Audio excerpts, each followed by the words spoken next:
Today I'm visiting my friend Christina Tina.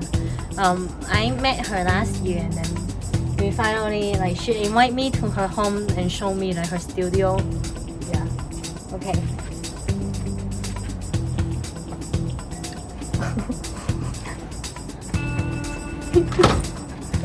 Okay. Oh, hi. How's it going? Yeah, nice to meet you. Hi, so good to see you. Yeah. Oh, Oh, wow. Oh, that's you my got dog. Yeah. Don't let him attack you. Okay. Come on. Riley. Oh, come on. Oh, hello. He knows better excited. than to run away at this point. Yeah, you can.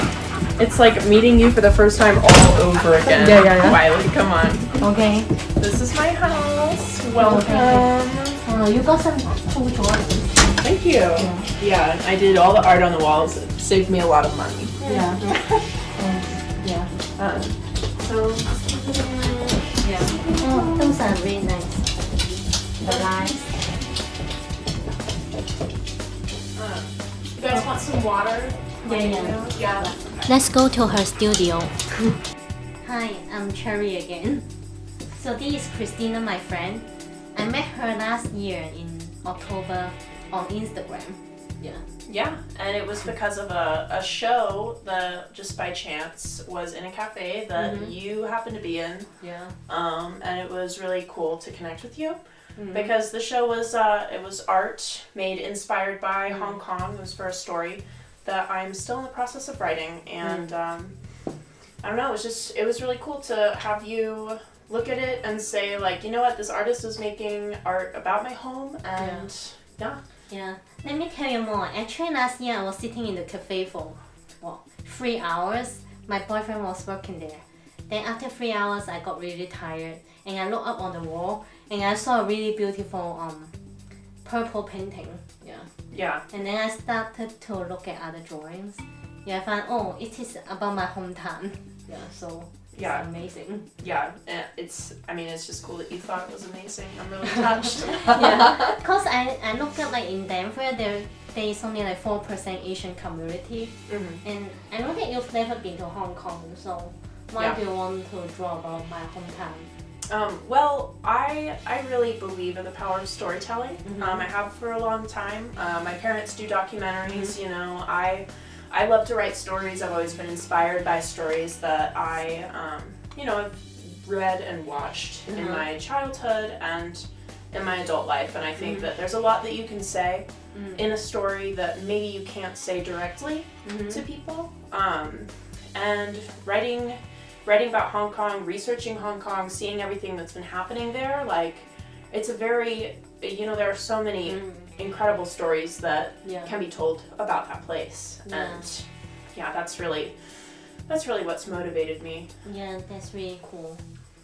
So when you start your first drawing, it was tell me when. It's before the movement or after the movement? Yeah, so because the movement started last June. It was in June, yeah. Yeah, when 2 million people were on the street protesting against the law.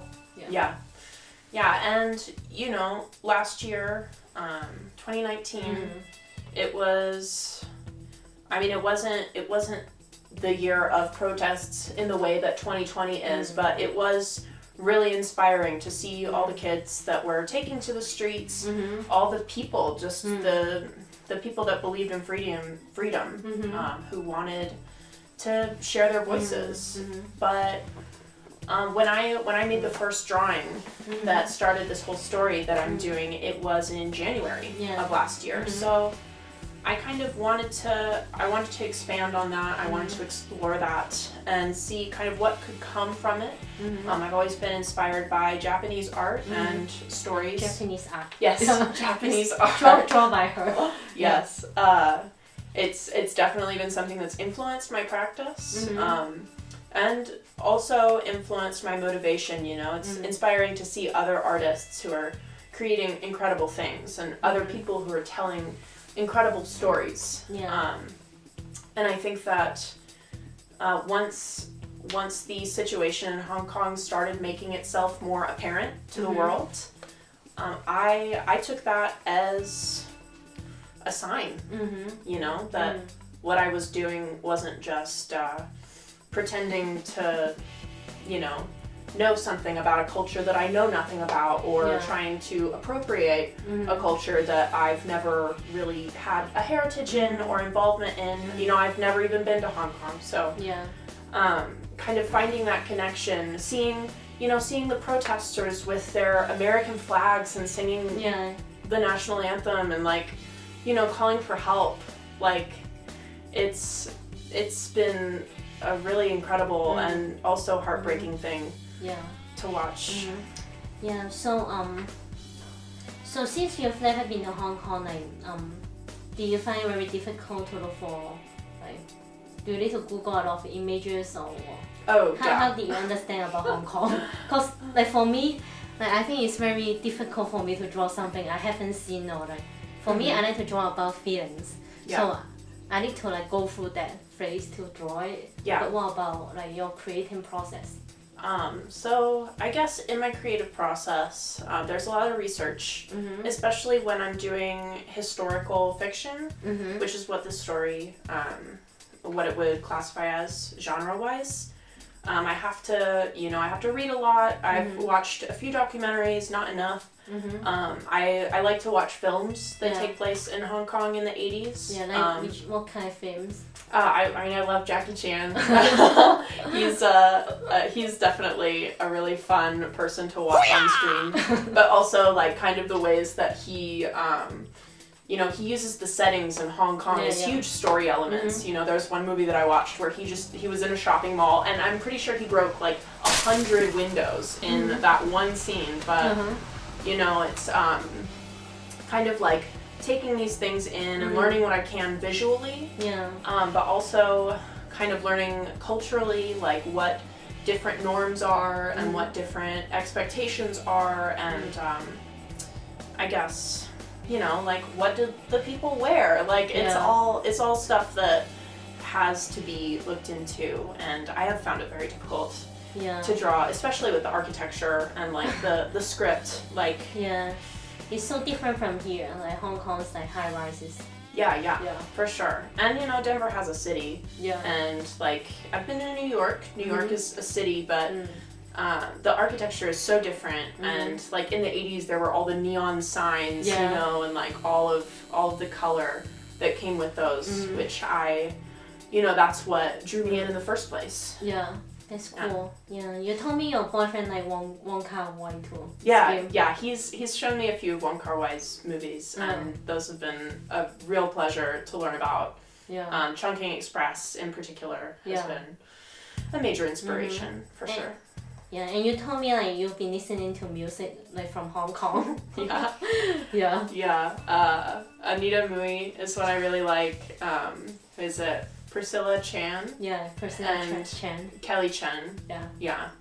I love Kelly Chen. Oh yeah. Yeah. What's Kelly Chan's name? Chen Wai Lam. Yeah.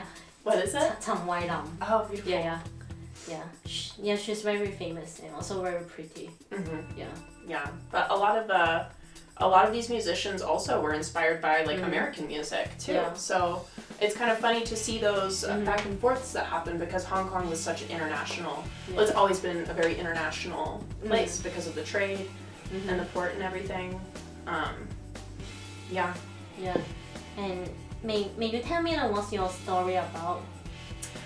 What are you trying to say? The message you want to bring to people? So I guess the story, it's about a girl who feels trapped in her life. She feels trapped in her job and in her relationships. She feels lonely and isolated and, unimportant in what she does and in who she is. And she finds this group of girls who, they go against the norm, and they're unconventional and they're rebellious and, they misbehave sometimes. And she's a very meek person. She's very reserved, and it's really eye-opening for her to meet these girls and to have them kind of take her in. Another aspect of her relationship with them is that she finds purpose. They add more color to her life. They add more fun. She's able to kind of make her own decisions for the first time without having to answer to, you know, her boss or her obligations. Yeah. Yeah. Yeah. It's kind of like Hong Kong people's situation right now. They don't want to listen to the big boss. Yeah. Yeah. Yeah, and I just find that spirit so inspiring, you know? Yeah. Like, there are so many stories out there that tell the story of young people pursuing freedom and young people pursuing something that is more than what's given to them. And I think it's an important story for every person to hear, because you know, I want to inspire people to pursue things in their life that might be more difficult, but you know, that matters. Yeah. It's actually happening around the world, like Black Lives Matters, and a lot of different regions. Like people are asking for democracy. People want a choice. Yeah. People want personal freedoms, and like no one should be denied that. Yeah, that's why I like your story. So who do you want the readers to be? Like who do you want to show this? Well, definitely a younger audience. I mean, of course, like since I can speak and write in English and I live in America, I would love to appeal to American crowds. You know, I would love to use this story to increase awareness about the situation overseas and just kind of like giving a more global perspective to people here, because I think a problem with people nowadays is that they're so stuck in this small space, and they're stuck in the one place they've always lived, that they've always been, with people that have always believed the things that they believe. But it's important to look outside of that and to know that you know, other people may need the help of people in America. I would also love to appeal to kids in Hong Kong, you know? I would love for like your friends to read this. I would love for people who, you know, have had the struggles I'm sure that exist in Hong Kong to be inspired by this story. I think I'm sure that many people, like my friends, they're asking for freedom and democracy, and I believe a lot of them actually ran on the street. It may be very difficult for them to talk about it or even speak about it right now. Of course. Because of the newly imposed national security law. But I'm sure deep inside a lot of them are requesting them. Because some of my friends, they already are trying to or planning to move to another country if they could. And some already did. Some may not have the ability to do it, but they are going to send their little kid when they grow up. They definitely want them to be educated in a more free society. And I think a crazy thing about you know, what's happening in Hong Kong in the place and in the people is that it's the young people. You know, it's the young people that are taken to the streets, and the fact that, you know, they're my age, they're younger than me, and they know exactly what they want, and they know what they need, and they know that they're being, you know, it's being taken from them. And that's really powerful to me. I'm so impressed that 2 million people ran on the street. In Hong Kong it's nearly 8 million people. So imagine in America, 1/4 of people, the population ran on the street to ask for what they want. And it's even in the summer, it's very hot and humid. Even sometimes not just young people, not the old people also ran on the street too. Like Jimmy Lai, for example. The dangers that people know they're facing, but they still share their voice, and they still spoke to the world, you know. And I think it's sad that it seems like people's attention spans allow themselves to forget things a little bit too quickly. It's just last year. This morning I shared the YouTube video to you. A high school, some kids were playing music about the song "Glory to Hong Kong." Where was that high school? I need to search, but because in the US it's so far away from Hong Kong, and people are still playing about that song. Maybe a lot of people think like so many things has been happening in this world now, like the COVID, the virus and stuff. People became like so forgotten. Yeah. But actually it's not long ago and people still get arrested every day in Hong Kong. Like a teacher talking about democracy in class, like she got arrested like a few days ago. Not arrested, like her license got cancelled. Yeah, it's really sad.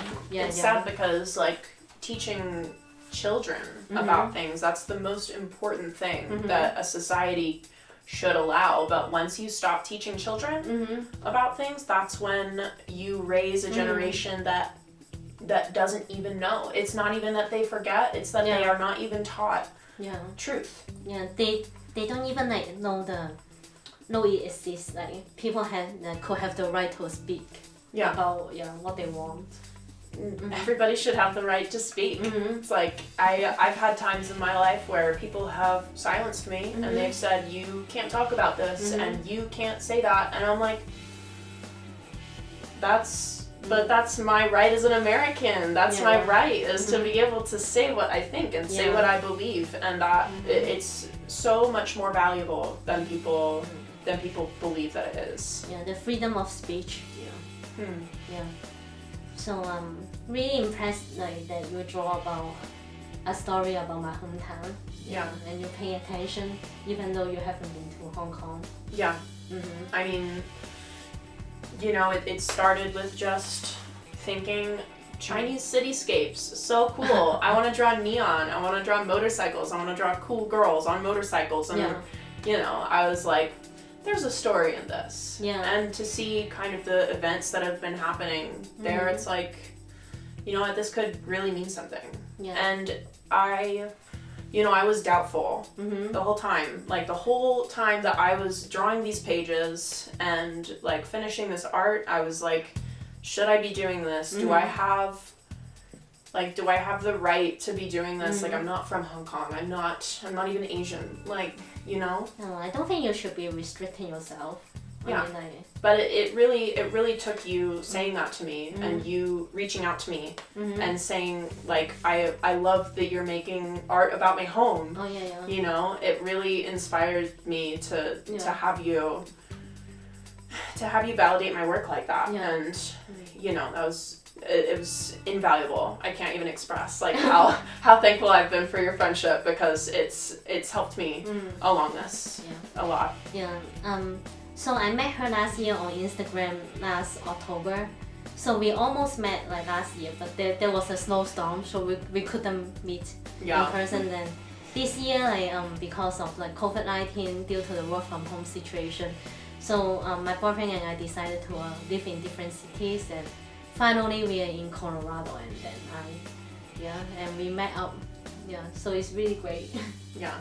That legal weed. From San Francisco to That's true, I always forget. Made me think of like South Park. All the stereotypes are true. I only moved here for the pot. And art school, and it's the a little more mountains. expensive than drugs, but whatever. So funny. Thank you for watching this episode. Christina is still creating her comic. Don't forget to add her on Instagram, and please like, share and subscribe, and see you next time. Bye bye.